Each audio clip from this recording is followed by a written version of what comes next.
நா. பெரியசாமி, முன்னாள் சட்டமன்ற உறுப்பினர், தமிழ்நாடு டாஸ்மாக் நிறுவனத்தில் செயல்படும் தொழிற்சங்கங்களின் கூட்டு நடவடிக்கை குழு ஒருங்கிணைப்பாளர். தமிழ்நாட்டில் 25,000க்கு மேற்பட்ட பணியாளர்கள் பணிபுரிந்து வருகிற டாஸ்மாக் நிர்வாகத்தில் பணி நிரந்தரம், காலமுறை ஊதியம், ஓய்வூதியம் உள்ளிட்ட காலி பாட்டில்களை திரும்ப பெறுகிற கூடுதல் பணிக்கு கூடுதல் பணியாளர்களை நியமனம் செய்ய வேண்டும் என்ற கோரிக்கை உட்பட்ட 30க்கும் மேற்பட்ட கோரிக்கைகளை வலியுறுத்தி வேலை நிறுத்த அறிவிப்பு கொடுக்கப்பட்டிருந்தது. 11 தொழிற்சங்கங்கள் வேலை நிறுத்த அறிவிப்பை கொடுத்திருந்தன. வேலை நிறுத்த அறிவிப்பில் குறிப்பிட்ட கோரிக்கைகள் மீது டாஸ்மாக் நிர்வாகமும் மதுவிலக்கு மற்றும் ஆயத்தீர்வுத்துறை அமைச்சர், மாண்புமிகு அமைச்சர் திரு கே. விக்னேஷ் அவர்களும் 3-4 முறை தொடர்ந்து பேச்சுவார்த்தை நடத்தினார்கள். அதன் நிறைவு கட்ட பேச்சுவார்த்தையாக இன்று மாலை 4 மணிக்கு தொடங்கி இதுவரையிலும் நடைபெற்றது. பணியாளருடைய கோரிக்கைகளை நிறைவேற்றுவதற்கான பரிசீலனையில் உள்ள விவரங்களை மாண்புமிகு அமைச்சர் அவர்கள் தொழிற்சங்க தலைவரிடத்திலே விளக்கி கூறினார். வருகிற 31ஆம் தேதி நடைபெறுகிற மதுவிலக்கு மற்றும் ஆயத்தீர்வுத்துறை மானிய கோரிக்கையில் அந்த முடிவுகளை அறிவிப்பதாக தெரிவித்திருக்கிறார்கள். ஏறத்தாழ 40 விழுக்காடு வரை ஊதிய உயர்வு வழங்கவும், ஓய்வூதியம், ஓய்வு பெறுகிற வயதை உயர்த்துதல் ஆகியவற்றை உயர்த்துவதற்கான முயற்சிகளை மேற்கொள்வதாகவும் அமைச்சர் அவர்கள் தெரிவித்திருக்கிறார்கள்.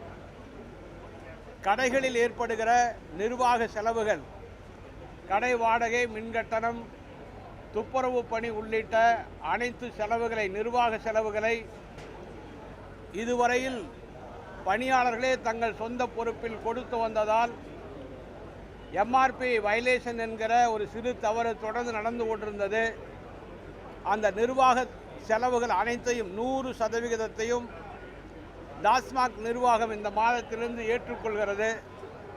எனவே நீ வரக்கூடிய காலங்களில் டாஸ்மாக் நிர்வாகம் இனிமேல்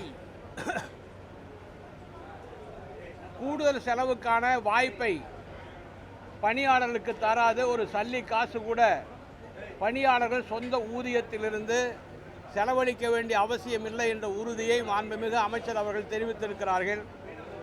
பணியாளர்களும் மதுக்கடைகளில், சில்லறை வியாபாரத்தில் எந்தவிதமான தவறுகளும், எம்ஆர்பி வயலேஷன் என்பதும் ஒரு துளியும் நடக்காது என்ற உறுதியை சொல்லியிருக்கிறோம்.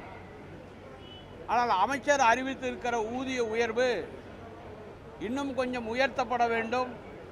பெருநகரங்களில் வாழக்கூடிய மக்களுக்கு அது போதுமானதாக இருக்காது. கிராமப்புறங்களில் இருப்பவர்களுக்கும் பற்றாக்குறையாகத்தான் இருக்கும். அதை பரிசீலிக்க வேண்டும் என்று தொழிற்சங்கங்களின் சார்பாக வேண்டுகோள் வைத்திருக்கிறோம். அதேபோல வருகிற அக்டோபர் மாதத்திலிருந்து தான் கூடுதல் பாட்டில்களை, காலி பாட்டில்களை வாங்குவதற்கான கூடுதல் பணியாளர்களை நியமிக்க போகிறார்கள். அதுவரையிலும் ஏற்படுகிற செலவினங்களை அரசு நிர்வாகம் பரிசீலித்து தர வேண்டும் என்றும் கேட்டிருக்கிறோம். இவைகளையெல்லாம் பரிசீலித்து மானிய கோரிக்கைகளில் மானிய கோரிக்கை பதிலுரையின் போது அவர் உறுதியோடு தெரிவிப்பதாக உத்தரவாதம் கொடுத்திருக்கிறார்கள்.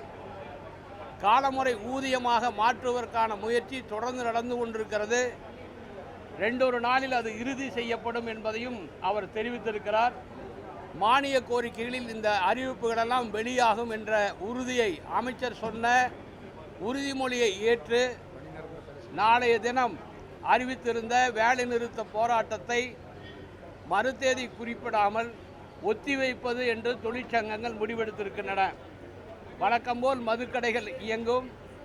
மற்ற கோரிக்கைகள் அனைத்தையும் அமைச்சர் அவர்கள் முன்னிலையிலும் மேலாண்மை இயக்குனர் முன்னிலையிலும் தொடர்ந்து பேச்சுவார்த்தையின் மூலமாக தீர்வு காண்பது என்று இன்றைய கூட்டத்தில் முடிவு செய்யப்பட்டது என்பதை ஊடக நண்பர்கள் வழியாக பணியாளர்களுக்கும் பொதுமக்களுக்கும் தெரிவித்துக் கொள்கிறோம். நன்றி.